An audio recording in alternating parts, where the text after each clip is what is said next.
Hi hello welcome back to my YouTube channel. ಯಾರೆಲ್ಲ ಇನ್ನೂ ಚಾನಲ್ಗೆ ಸಬ್ಸ್ಕ್ರೈಬ್ ಆಗದೆ ಕತೆ ಕೇಳ್ತಾ ಇದ್ದೀರೋ ಅವರು ದಯವಿಟ್ಟು ಸಬ್ಸ್ಕ್ರೈಬ್ ಆಗಿ, ಹಾಗೂ ಕತೆ ನಿಮಗೆಲ್ಲ ಇಷ್ಟ ಆಗ್ತಾ ಇದ್ದರೆ ಲೈಕ್ ಮಾಡಿ, ಶೇರ್ ಮಾಡಿ ಹಾಗೂ ಕಮೆಂಟ್ ಮಾಡಿ. ಮೂಡುವುದೇ ಮೂಡಲ ಒನಲು ಕತೆಯ ಮುಂದಿನ ಅಧ್ಯಾಯವನ್ನು ಶುರು ಮಾಡೋಣ. ಪ್ರೇಮ್ಸ್ ಜ್ಯುವೆಲರ್ಸ್ನ ಬ್ರ್ಯಾಂಡ್ ಅಂಬಾಸಿಡರ್ ತನಿಷ್ಕಾ? ಭೂಮಿ ಹಾಗೂ ಕೀರ್ತಿ ಇಬ್ಬರು ಕೂಡ ಆಶ್ಚರ್ಯದಲ್ಲಿ ಒಟ್ಟಿಗೆ ಉದ್ಗರಿಸಿದರು ತನ್ನ ಎದುರು ನಿಂತಿದ್ದವಳನ್ನು ನೋಡಿ. ಇವರು 2020 ಮಿಸ್ ಇಂಡಿಯಾ ಕಾಂಪಿಟೇಷನ್ನ ವಿನ್ನರ್ ಕೂಡ ಹೌದು. ಲಾಸ್ಟ್ ಇಯರಿಂದ ಫಿಲ್ಮ್ ಇಂಡಸ್ಟ್ರಿಯಲ್ಲಿ ಕೂಡ ತಮ್ಮ ಛಾಪ್ ಮೂಡಿಸ್ತಿದ್ದಾರೆ. ಅಂಥವರು ಇಲ್ಲಿ ಹೇಗೆ ಎಂದು ತಮ್ಮ ಕಣ್ಣನ್ನು ತಾವೇ ನಂಬದವರಂತೆ ಅತ್ಯಾಶ್ಚರ್ಯದಲ್ಲಿ ನೋಡುತ್ತಾ ನಿಂತಿದ್ದರು ಹುಡುಗಿಯರು. Hi, myself Tanishka.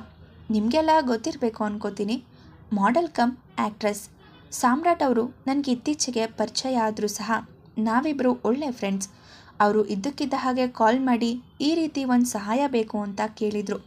ಆ್ಯಕ್ಚುಲಿ ಇವತ್ತಿನ ದಿನ ಪೂರ್ತಿ ಬ್ಯುಸಿ ಇದ್ದೆ, ಬಟ್ ಮೊದಲನೇ ಸಲ ಸಾಮ್ರಾಟ್ ಹೆಲ್ಪ್ ಕೇಳಿದಾಗ ಇಲ್ಲ ಅಂತ ಹೇಳೋಕ್ಕಾಗಲಿಲ್ಲ.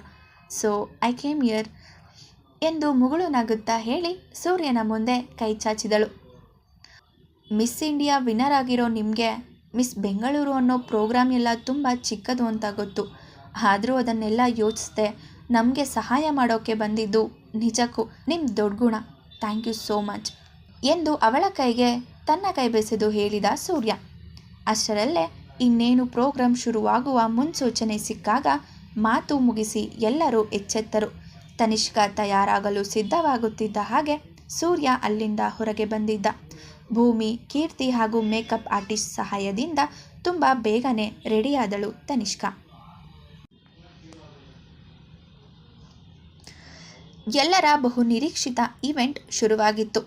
ಅದಾಗಲೇ ಸ್ಟೇಡಿಯಂ ಪೂರ್ತಿ ಜನಗಳಿಂದ ತುಂಬಿ ಹೋಗಿತ್ತು. ಹೋಸ್ಟ್ ಬಂದು ಓಪನಿಂಗ್ ಸ್ಪೀಚ್ ಕೊಟ್ಟು ಪ್ರೋಗ್ರಾಂ ಶುರು ಮಾಡಿದರು. ಇವೆಂಟ್ ಆರ್ಗನೈಸರ್ ಕೂಡ ಬಂದು ಈ ಇವೆಂಟ್ ಮಾಡುತ್ತಿರುವ ಉದ್ದೇಶವನ್ನು ವಿವರಿಸಿ ಇದರಲ್ಲಿ ವಿನ್ ಆದವರು ತಮ್ಮ ಕಂಪನಿಯ ನಂಬರ್ 1 ಡಿಸೈನರ್ ಹರ್ಷವರ್ಧನ್ ಅವರ ಅಂಡರ್ನಲ್ಲಿ ವರ್ಕ್ ಮಾಡುವ ಟೈಅಪ್ ಆಗುವ ಸುವರ್ಣ ಅವಕಾಶ ಸಿಗಲಿದೆ ಎಂದು ತಿಳಿಸಿದರು. ಹರ್ಷವರ್ಧನ್ ಅವರ ಅಂಡರ್ನಲ್ಲಿ ಕೆಲಸ ಕಲಿಯೋದು ಅಂದರೆ ಅದು ಸಾಧಾರಣ ಮಾತಾಗಿರಲಿಲ್ಲ. ಆ ಅವಕಾಶ ಎಲ್ಲರಿಗೂ ಸಿಗುತ್ತಲೂ ಇರಲಿಲ್ಲ. ಅಲ್ಲಿ ನೆರೆದಿದ್ದ ಸ್ಟೂಡೆಂಟ್ಸ್ ಎಲ್ಲರೂ ಇವತ್ತು ತಮ್ಮ ಡಿಸೈನ್ ಸೆಲೆಕ್ಟ್ ಆದರೆ ಸಾಕು ಎಂದು ಬೇಡಿಕೆ ಇಡುತ್ತಿದ್ದರು ದೇವರಲ್ಲಿ. ಅಂತೂ ಇಂತೂ ತಾನು ಅಂದುಕೊಂಡ ಹಾಗೆ ತನಿಷ್ಕಾಳನ್ನು ತಯಾರು ಮಾಡಿದ ಭೂಮಿ ಬ್ಯಾಕ್ ಸ್ಟೇಜಿಂದ ಹೊರಗೆ ಬಂದು ತನಗೆ ಎಂದು ಮೀಸಲಿಟ್ಟ ಸೀಟಿನಲ್ಲಿ ಕುಳಿತಳು. ಚಾರ್ವಿ ಸೇರಿದಂತೆ ಈ ಪ್ರೋಗ್ರಾಂನಲ್ಲಿ ಪಾರ್ಟಿಸಿಪೇಟ್ ಮಾಡುತ್ತಿರುವ ಎಲ್ಲ ಸ್ಟೂಡೆಂಟ್ಗಳು ಕೂಡ ಅಲ್ಲಿಯೇ ಕುಳಿತಿದ್ದರು. ಅಷ್ಟು ಜನಗಳ ಮಧ್ಯ ಸೂರ್ಯನಿಗಾಗಿ ಕಣ್ಣಾಯಿಸಿದಳು ಭೂಮಿ. ಅಣತಿ ದೂರದಲ್ಲಿ ಸೂರ್ಯ, ಸೀತಾ, ರಾಮ್ ಪ್ರಸಾದ್ ಹಾಗೂ ಕೀರ್ತಿ ಎಲ್ಲರೂ ಕುಳಿತಿದ್ದರು. ಸೂರ್ಯ ಕೂಡ ಭೂಮಿಯ ಕಡೆ ನೋಡಿ ಎಲ್ಲವೂ ತಯಾರಾಯಿತಾ ಎನ್ನುವಂತೆ ಕಣ್ಸನ್ನೆಯಲ್ಲಿಯೇ ಕೇಳಿದರೆ ಹೌದು ಎನ್ನುವಂತೆ ಮುಗುಳು ನಕ್ಕು ತಲೆಯಾಡಿಸಿದಳು. ನಂತರ ಭೂಮಿಯ ದೃಷ್ಟಿ ಹರಿದಿದ್ದು ಚಾರ್ವಿಯ ಕಡೆ. ಅವಳ ಮುಖದ ಮೇಲೆ ಒಂದು ರೀತಿಯ ಗರ್ವ ಇತ್ತು. ಈ ಕಾಂಪಿಟೇಷನ್ನಲ್ಲಿ ನಾನೇ ಗೆಲ್ಲೋದು ಎನ್ನುವ ಗರ್ವವೋ ಅಥವಾ ತನಗೆ ಇದರಲ್ಲಿ ಪಾರ್ಟಿಸಿಪೇಟ್ ಮಾಡದ ರೀತಿ ತಡೆದಿದ್ದಕ್ಕೋ ಎನ್ನುವುದು ಅರ್ಥವಾಗಲಿಲ್ಲ ಭೂಮಿಗೆ. ನಂತರ ನಿಟ್ಟುಸಿರು ಬಿಟ್ಟು ಪ್ರೋಗ್ರಾಂ ಕಡೆ ಗಮನ ಹರಿಸಿದಳು. ನಂತರ ಹೋಸ್ಟ್ ತನ್ನ ಮಾತು ಮುಗಿಸಿ ಮಾಡೆಲ್ಗಳಿಗೆ ಸ್ಟೇಜ್ ಬಿಟ್ಟುಕೊಟ್ಟು ತನ್ನ ಸೀಟಿನಲ್ಲಿ ಕುಳಿತನು. ತಮ್ಮ ಡಿಸೈನರ್ ರೆಡಿ ಮಾಡಿದ ಬಟ್ಟೆ ತೊಟ್ಟು ಒಬ್ಬೊಬ್ಬರೇ ರ್ಯಾಂಪ್ ವಾಕ್ ಮಾಡಲು ಶುರು ಮಾಡಿದರು. ಒಬ್ಬೊಬ್ಬರು ಒಂದೊಂದು ರೀತಿಯ ವಿನ್ಯಾಸದ ಬಟ್ಟೆಗಳನ್ನು ಧರಿಸಿ ನಡೆಯುತ್ತಿದ್ದರೆ ಒಂದಕ್ಕಿಂತ ಒಂದು ಚಂದವಾಗಿ ಕಾಣುತ್ತಿದ್ದರು. ರ್ಯಾಂಪ್ ವಾಕ್ ಮಾಡಿಕೊಂಡು ಸ್ಟೈಲ್ ಆಗಿ ನಡೆದು ಬರುತ್ತಿದ್ದ ಮಾಡೆಲ್ಗಳನ್ನೇ ನೋಡುತ್ತಾ ತನ್ನ ಸರದಿಗಾಗಿ ಕಾಯುತ್ತಾ ಕುಳಿತಿದ್ದವಳ ಕಡೆ ನೋಡಿದ ಚಾರ್ವಿ ತುಟಿ ಸೊಟ್ಟಗೆ ಮಾಡಿ ನಕ್ಕಳು. ಈ ರೀತಿ ಪಾರ್ಟಿಸಿಪೇಟ್ ಮಾಡೋ ಅವಕಾಶನ ನನಗೆ ಸಿಗಲಿಲ್ಲ ಅಂತ ಬೇಜಾರಾಗ್ತಾ ಇದೆಯಾ ಭೂಮಿ ಎಂದು ಕೇಳಿದಳು. ಅವಳ ಮಾತನ್ನು ಕಡೆಗಣಿಸಿ ಸುಮ್ಮನೆ ಕುಳಿತಳು ಭೂಮಿ. ಅವಳ ಜೊತೆ ಮಾತಾಡುವ ಮನಸ್ಸಿರಲಿಲ್ಲ.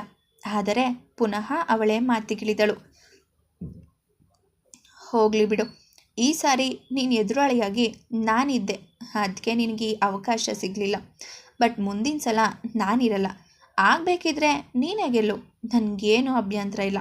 ಆದರೆ ಈ ಚಾರ್ವಿ ಇರೋ ಕಡೆ ಸೆಂಟರ್ ಆಫ್ ಅಟ್ರ್ಯಾಕ್ಷನ್ ನಾನೇ ಆಗಿರಬೇಕು ಯಾವಾಗಲೂ. ಅದಕ್ಕೆ ಈ ಬಾರಿ ನಿನ್ನ ಕಾಂಪೀಟ್ ಮಾಡದ ಹಾಗೆ ಮಾಡಿದ್ದು ಎಂದು ಹಲ್ಲು ಕಡಿದು ಹೇಳಿ ಭೂಮಿಯ ಕಡೆ ಕೆಂಗಣ್ಣು ಬಿಟ್ಟವಳಿಗೆ ಕಡೆ ಕ್ಷಣದಲ್ಲಿ ಅರೇಂಜ್ ಆಗಿರುವ ಮಾಡೆಲ್ ಬಗ್ಗೆ ಗೊತ್ತೇ ಇರಲಿಲ್ಲ. ಅವಳ ಗರ್ವದ ಮಾತು ಕೇಳಿ ಅವಳನ್ನು ಅಣುಕಿಸುವ ರೀತಿ ನಕ್ಕ ಭೂಮಿ ಅವಳನ್ನು ಇಗ್ನೋರ್ ಮಾಡಿ ಸುಮ್ಮನಾದಳು. ಅಷ್ಟರಲ್ಲಿಯೇ ತನಿಷ್ಕಾಳ ಆಗಮನವಾಯಿತು. ಶಾಂಪೇನ್ ಕಲರ್ನ ಶೋಲ್ಡರ್ಲೆಸ್ ಗೌನ್ಗೆ ಪರ್ಫೆಕ್ಟ್ ಕಟಿಂಗ್ ಇದ್ದಿದ್ದರಿಂದ ಒಂದೇ ಒಂದು ಸ್ವಲ್ಪ ಕೂಡ ಆಚೀಚೆಯಾಗದೆ ತನಿಷ್ಕಾ ಬಾಡಿಗೆ ಪರ್ಫೆಕ್ಟ್ ಆಗಿ ಕೂತಿತ್ತು. ಅದರ ಮೇಲೆ ಕ್ರಿಸ್ಟಲ್ ವರ್ಕ್ ಮಾಡಿದ್ದರಿಂದ ಮತ್ತಷ್ಟು ಮೆರುಗು ತಂದಂತೆ ಕಾಣುತ್ತಿತ್ತು ಆ ಗೌನ್. ಹೈ ಹೀಲ್ಸ್ ತೊಟ್ಟು ಕಣ್ಣಲ್ಲಿ ಕಾನ್ಫಿಡೆನ್ಸ್ ತುಂಬಿಕೊಂಡು ಗಂಭೀರ ಮುಖಭಾವದಲ್ಲಿ ಸ್ಟೇಜ್ ಮೇಲೆ ನಡೆದು ಬರುತ್ತಿದ್ದರೆ ಎಂಥವರಾದರೂ ಒಂದು ಕ್ಷಣ ಮೈ ಮರೆಯೋದರಲ್ಲಿ ಅನುಮಾನ ಇರಲಿಲ್ಲ. ಆದರೆ ಅಲ್ಲಿ ಇದ್ದ ಜನರಿಗೆಲ್ಲ ಈ ಪ್ರೋಗ್ರಾಂಗೆ ತನಿಷ್ಕಾಳಂತಹ ಸೂಪರ್ ಮಾಡೆಲ್ ಬಂದಿರೋದು ಅಚ್ಚರಿಯನ್ನು ಉಂಟು ಮಾಡಿತ್ತು. ಸ್ವತಃ ಚಾರ್ವಿಯೇ ನಿಬ್ಬೆರಗಾಗಿ ನೋಡುತ್ತಿದ್ದಳು. ಇದ್ಹೇಗೆ ಸಾಧ್ಯ? ಆಫ್ಟರ್ ಆಲ್ ಈ ಒಬ್ಬ ಭೂಮಿ ತನಿಷ್ಕಾ ಅಂತ ಸೂಪರ್ ಮಾಡೆಲ್ನ ಈ ಇವೆಂಟ್ಗೆ ಪಾರ್ಟಿಸಿಪೇಟ್ ಮಾಡೋಕ್ಕೆ ಕರೆಸೋದಾ? ಹೌ ಇಟ್ ಈಸ್ ಪಾಸಿಬಲ್ ಎಂದು ಆಶ್ಚರ್ಯ ಆಘಾತದಲ್ಲಿ ಭೂಮಿ ಕಡೆ ನೋಡಿದಳು.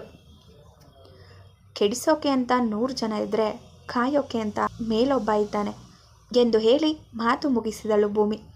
ಅವಳಿಗೆ ಚಾರ್ವಿಯ ವಿರುದ್ಧ ತಾನು ಬೀಗಬೇಕು ಅನ್ನೋ ಆಸೆಯಾಗಲಿ, ಅವಳನ್ನು ಮಾತಿನ ಮೂಲಕ ಕೆರಳಿಸಿ ಅವಳ ಕೋಪವನ್ನು ಜಾಸ್ತಿ ಮಾಡಬೇಕು ಅನ್ನೋ ಯೋಚನೆಯಾಗಲಿ ಇರಲಿಲ್ಲ.